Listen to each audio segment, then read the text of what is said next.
দেখা যাচ্ছে? দেখো আমাকে দেখাচ্ছে। দেখো ভিডিও করছো?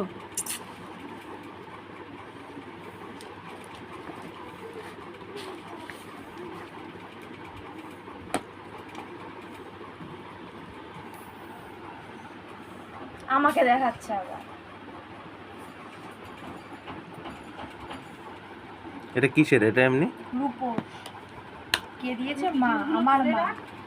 আমার মা দিয়েছে এই রূপোর জিনিসটা। আর এটা কি? এটাও দুটো আংটি।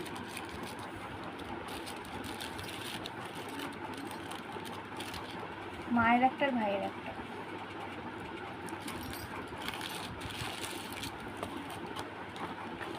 ও এই তো। এটা আবার কত নিল? এটা নিয়েছে 400 টাকা। 400 টাকা? বন্ধ করে দাও।